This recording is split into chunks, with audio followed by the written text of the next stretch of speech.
Hello, hello, hello. Let's test some audio levels here. Make sure we got this right. Welcome back from spring break, everybody. I know that I haven't had an update here for almost a month. This has been incredible. We've been trying to do these updates on Sunday night, and one of the things that I realized towards the end of the first term, when we were kind of getting things wrapped up there before spring break, was that a lot of your projects kind of diverged all over the place. Everyone wasn't necessarily at the same place. This is a time after spring break where we kind of try to bring it all back together so everyone's kind of doing the same thing. Here's an update for introductory, here's an update for intermediate advanced on what we are doing for the next couple weeks. I hope you enjoy it, and I hope it helps you out get moving from there. So let's hop over to my screen here. In D12, you guys are going to find in your checklists that everything is actually updated here. Now this is obviously my end, not your end of it, but you know, it tends to work just as well. Basically, the theme of the month of April for us is going to be copyright, and it's going to be how to code and how to do some wiring. And what I mean by that is that both introductory, intermediate, and advanced right now are all going to be looking at first the idea of a patent, the idea of intellectual property, which means, you know, things that you've created, ideas, concepts, ways of making something. The intermediate advanced are going to focus specifically in on patents, and the introductories are going to take a very broad view of this. We'll talk about what those mean. After that, we're going to start talking about coding, electronics, and putting together some Arduinos, and you'll understand what Arduinos are when we get into that sometime next week. So without further ado, for those that are in intermediate, I'm going to talk you through the basics of your first project for this week. Now, this is called the Patents Among Us project, and obviously we're not going to be meeting this week because there was no school on Monday, being Easter Monday when I'm recording this. But the Patents project is one that you can kind of go out and do on your own. You already know what a patent is, you understand what it is, and you're simply going to be picking 3 of these topics that are on this page here. And I don't care which ones you do. Find ones that make you interested. Some of them are really cool. You know, the global positioning system, you know, air conditioning. Some of them are things that you maybe don't appreciate as inventions or new things that we've gone through, like the S-bend toilet, which prevents a lot of sewage backup and things like that. I want you to go look at these. In each of these links, it's kind of funny, for RFID, for example, I've actually given you some resources that you can lean on. And a lot of them are from a podcast called 50 Things That Made the Modern Economy.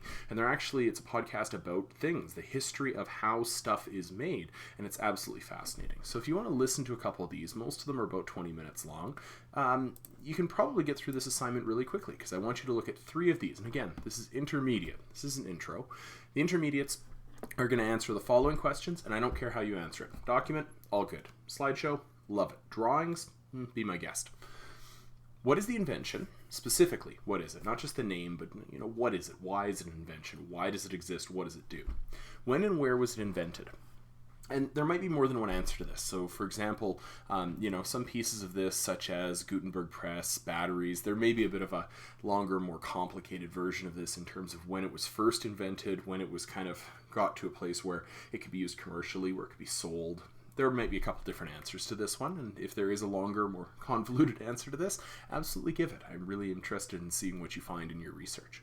Was it ever patented? And some of these were never patented. Some of them may have been. I mean, I added one here for this year. This is brand new, synthetic insulin, which is one of the greatest Canadian inventions ever, quite frankly.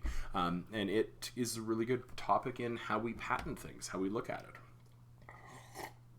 One question I want you to answer is, did the design get copied in any way? And explain what the copy was. How did it get copied? Did somebody steal it? Did somebody buy the patent? Did somebody improve the patent and take out their own patent? How does that work? And lastly, what happened to the inventor in this case? And some of these, again, depending on who patented it, may be a little bit complicated. Again, I'm just looking to see that you've done your research into patents. Were they able to profit from their design? And some of these are ones where they may have profited, they may not have profited from their design. I mean, some of the names in these, you know, Eric Carrier for air conditioning, those names still, you know, exist. You know, Otis for elevators is still a name in that industry that's huge. I digress. This is your project if you're in intermediate advanced for this week. I just want to also toss out here that next week we're going to be looking at Arduino and robotics review.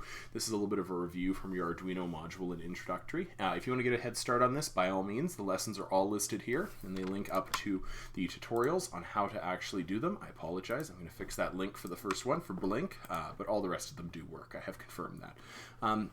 It's going to walk you through a very simple tutorial on how to actually put this together. You're going to be doing all of these in a program called Tinkercad. And I'll just jump over to Tinkercad right here. This is one that you guys have done in the past. We're going to be doing our whole course in Tinkercad this year for breadboarding, for electronics, for coding. So, let's get started in here. Anyways, this is going to give you all the things you need in terms of the parts you need, in terms of how to lay out the breadboard, in terms of how to connect things, as well as the code. And this one doesn't have code because Blink is built into your Arduino, but the rest of them do show the code. Now, I want you guys, if you're starting to look at this, look at number 1, 2, and 3. They're relatively simple. I actually also recommend that you take a look at lesson number 6. Stuff all should be review. If you get onto lesson number 4 and you hit a wall, that's fine. We're going to talk about it, not next week, the week after. We may talk about it next week. We'll see. Take a look. We'll see where everyone gets on this, and if everyone's ahead on this, we'll blaze on through this. And if not, I think I've put the checklist items on here as April 12th for the Patents Among Us, the Arduino review April 19th, and then the more advanced stuff for Arduino starting up around April 26th for that last week of the month. That being said, that's everything you need to know if you're an intermediate advanced. I'm just going to flash the final slide here, just so you have the information that you may need for this, and then we're going to want to talk about the introductories right now. All right, let's talk about intro. Intro. You guys need to get yourself to a place where a lot of those words that I just used talking to the intermediates actually make sense. Things like patents, things like intellectual property, copyright. Those are really what we're looking for. Your task for this week is really simple. I've actually given you some crash course videos, and I'm gonna preface this by saying that they talk really fast in these things, and that's on purpose. They actually get through a lot of information in a relatively small amount of time, but guess what? You guys can actually rewind these ones. You can review them. And the things I need you to know are these right here. There's a set of questions after each of these videos, usually 5. I think the last one has 3 if I remember correctly. I want you guys to actually just go through and answer these questions. I'd appreciate it if you actually answered these questions in a document in your e-portfolio. That would be awesome. But we are going to do a bit of a quiz on these ones in a couple weeks here, just to make sure that you got the gist of it and you understand the basic differences. Anything that could be on the quiz would be one of these questions that are listed here, or something extremely similar to them. So for example, why would you use a Creative Commons license? What are 3 types of Creative Commons license? This one I might give you a picture of the different kinds of Creative Commons licenses, and you might have to identify which ones are, which ones are part of Creative Commons. Relatively easy, relatively straightforward. Just do some research and actually put that all together. Easy as that. Also, for those of you that want to get a little bit ahead in robotics, in case some of your classes that you come back from spring break are lagging behind a bit, that's all good. I'm actually giving you guys, oh, that was the wrong button. Let's go here. I've actually given you guys the starting piece for the next part of our class here. And for you guys, in intro, let me just pop back to the checklist here. And by the way, you guys have all the links for this. If the links don't work for some reason, please, please, please let me know in the discussions. Again, I've had some great conversations and discussions about this course, and I'm happy to have those. That's part of why we're here. You having trouble with something? Throw it in the discussion. Something's not quite working? Throw it in there. I missed something? Absolutely. Call me out on it. Lastly, before we go on, intro to coding, code.org. This is in your checklist. There are 96 activities in code.org, and that seems like a lot. They're actually all here. They're huge. For reference, I've finished them all in less than an hour and a half before, so if you've taken computer science before, I challenge you to try my speed run.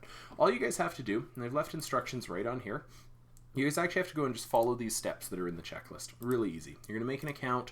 You're going to add my class. There's a code right here for it, HLM, WM. I have that at the end of this presentation in this video as well.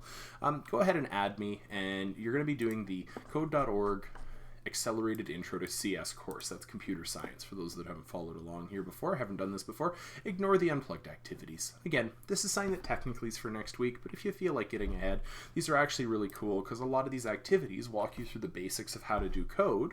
I'm going to try to do it without any sound effects here because it does things like Angry Birds, and it simply walks you through some very basic pieces of code. This one, obviously, I think everybody here would not have a lot of trouble with number 1 for the maze, for example, but by the time you're getting to the end, some of them are adding a level of sophistication around, repeat loops and things like that that are going to actually, actually make that happen. So, easy enough. That's going to actually get you started on the next part of the course. And again, if you don't get to that this week, not the end of the world. It is what it is. We can definitely go from there. I just want to see the zombie get to the end of this. We'll talk about this in class. No big deal. But that's going to be our next project starting next week. That being said, I think that gives you everything that you need to do if you're an intro. I think that gives you everything you need to do if you're an intermediate advanced. I'm going to flash the final slide here. I've obviously been talking for too long, and if I finish this up. We have a 10-minute long video here. Thank you for listening to this. If you have any questions, you know where to find them in the discussion forum. Cheers, and good luck this week.